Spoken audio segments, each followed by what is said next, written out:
Selamat pagi anak-anak Miss.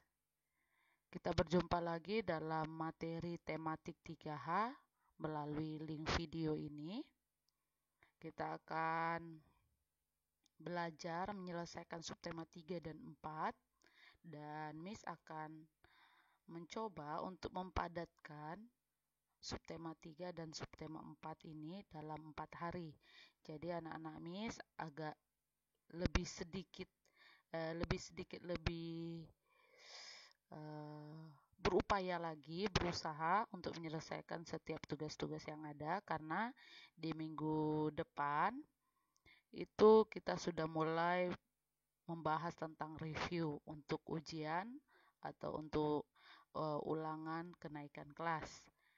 Baik, sekarang kita akan lanjut ke tematik 3H subtema 3 pada hari ini Selasa 2 Juni 2020. Adapun materi yang akan kita pelajari hari ini adalah pertama itu kita akan belajar tentang Bhinneka Tunggal Ika, lalu kita akan belajar tentang rumah dan pakaian adat, serta senjata dan makanan tradisional. Lalu kita juga akan belajar tentang rambu perintah dan rambu persari, rambu perintah dan rambu petunjuk ya.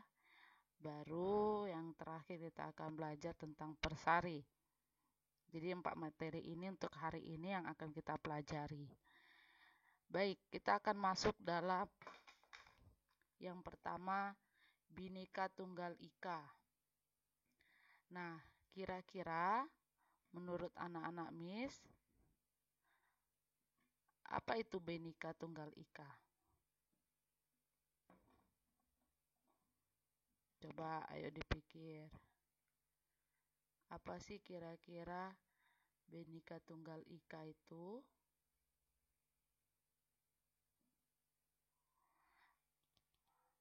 Oke. Bhinneka Tunggal Ika adalah semboyan bangsa Indonesia yang berasal dari bahasa Jawa kuno. Nah, biasanya kita sudah tidak asing lagi ya dengan kata Bhinneka Tunggal Ika. Nah, Bhinneka Tunggal Ika itu memiliki arti, yaitu kalau kita belajar tentang arti dari pertama Bhinneka itu artinya beragam, beraneka ragam atau beragam. Nah, yang kedua kita akan melihat dari kata tunggal. Tunggal itu berarti satu. Nah, biasanya anak tunggal berarti anak satu-satunya, itu contohnya ya. Dan yang ketiga kata ika. Nah, ika itu berarti itu. Nah, jadi ketika sudah tahu apa arti dari Bhinneka Tunggal Ika, jadi artinya Bhinneka Tunggal Ika itu adalah dengan beragam satu itu berarti walaupun berbeda-beda namun tetap satu jua. Jadi walaupun kita berbeda-beda agama, suku, bahasa, ras, namun kita tetap satu. Satu di bawah naungan negara Indonesia. Oke. Sekarang kita akan masuk. Apa itu tulisan Bhinneka Tunggal Ika dan di mana biasanya kita bisa dapat atau bisa kita lihat tulisan Bhinneka Tunggal Ika? Nah, kita biasanya melihat tulisan Bhinneka Tunggal Ika itu kalau kita memperhatikan Pancasila. Garuda Pancasila. Nah, tulisan Bhinneka Tunggal Ika itu biasanya terdapat pada pita putih pada bagian kaki burung. Nah, ini dia. Pada bagian ini, kaki burung ini kan ada pita putih nih. Nah, disinilah tulisan Bhinneka Tunggal Ika. Pada kaki burung Garuda Pancasila. Jadi apa itu burung Garuda? Nah, kalau tadi kan kita mencari tahu tentang tulisan Bhinneka Tunggal itu apa, di mana. Nah, sekarang apa itu burung Garuda? Nah, burung Garuda adalah lambang negara Indonesia. Nah, jadi Lambang negara Indonesia jangan lupa ya, yaitu burung Garuda. Nah, Bhinneka Tunggal inilah yang menyatukan bangsa Indonesia. Nah, jadi di dalam Pancasila inilah kita yang berbeda suku, budaya, ras, daerah, agama, dan kepercayaan itu menjadi satu. Nah, jangan lupa kerjakan Ayo Berlatih di halaman 94 ya. Nanti selesai nonton video ini baru dikerjakan dengan tugas-tugas yang lainnya. Jadi perhatikan videonya ya. Lalu kita akan masuk, ketika sudah selesai kita membahas tentang Bhinneka Tunggal Ika, kita akan masuk dalam rumah dan pakaian adat serta senjata dan makanan tradisional. Nah, Indonesia memiliki banyak keragaman budaya loh. Nah, ada rumah dan pakaian adat, ada senjata, makanan tradisional, sangat banyak dimiliki oleh Indonesia. Pertama kita akan belajar tentang rumah adat. Apa itu rumah adat? Rumah adat adalah bangunan yang memiliki ciri khas khusus digunakan untuk tempat hunian oleh suatu suku bangsa atau suatu suku tertentu. Rumah adat. Lalu pakaian adat. Nah, pakaian adat itu adalah kostum yang mengekspresikan identitas yang biasanya dikaitkan dengan wilayah geografis atau periode waktu dalam sejarah. Dan pakaian adat juga dapat menunjukkan status sosial, perkawinan, atau agama. Lalu senjata tradisional. Nah, senjata tradisional ini adalah produk budaya yang lekat hubungannya dengan suatu bangsa atau suatu masyarakat. Selain digunakan berlindung dari serangan musuh, senjata tradisional juga digunakan dalam kegiatan berladang dan berburu. Dan lebih fungsinya, senjata tradisional kini menjadi identitas suatu bangsa loh.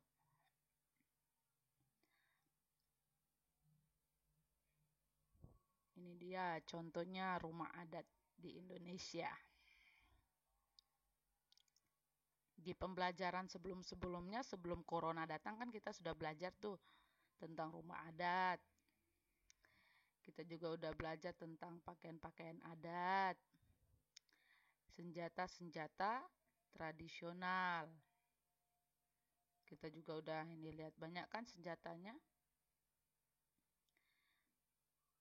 Nah, bagaimana dengan daerah asalmu? Sudah tahukah apa senjata tradisionalnya? Apa pakaian adatnya?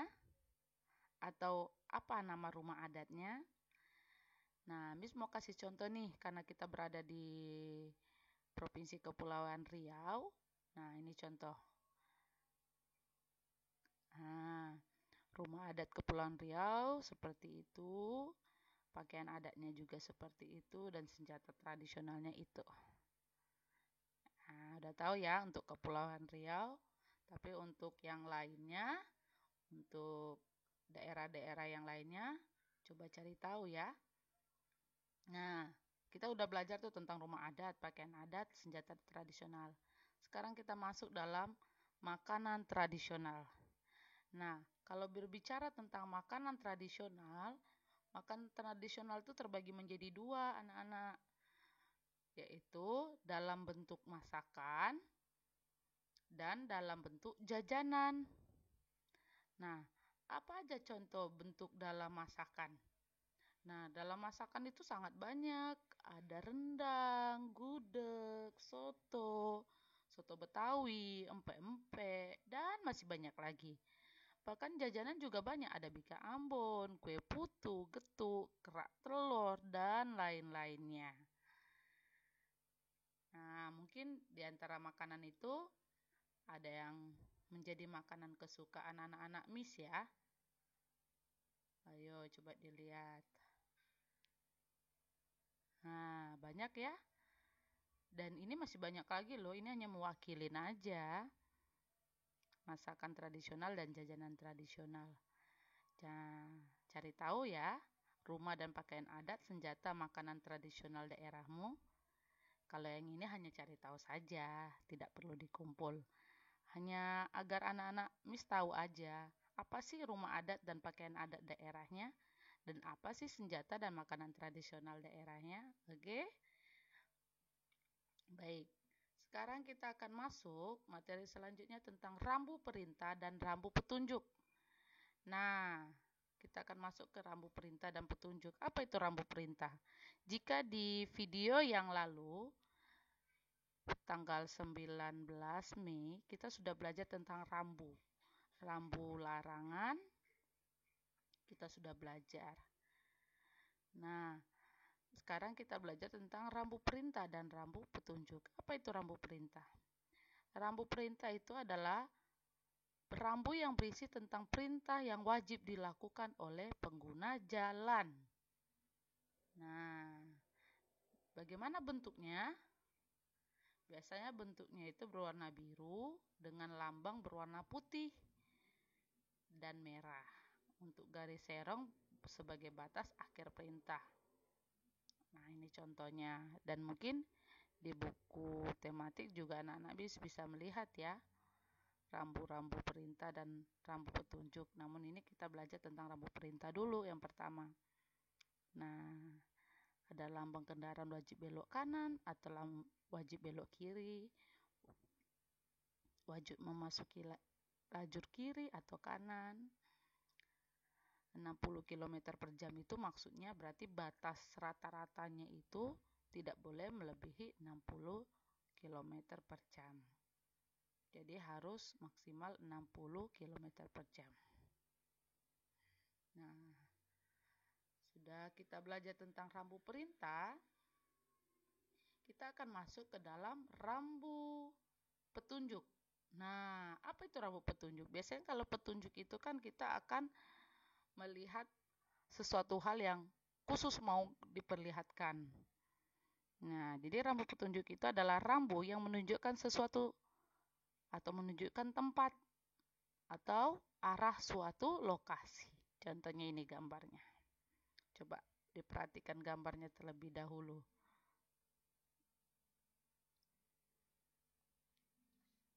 Nah, kalau rumah ibadat agama Islam biasa lambangnya seperti ini. Kristen lambangnya seperti ini.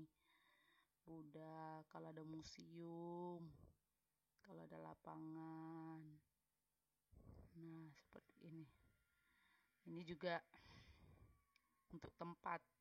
Ini tempat, ini sesuatu atau arah. Kalau Magelang lewat sini.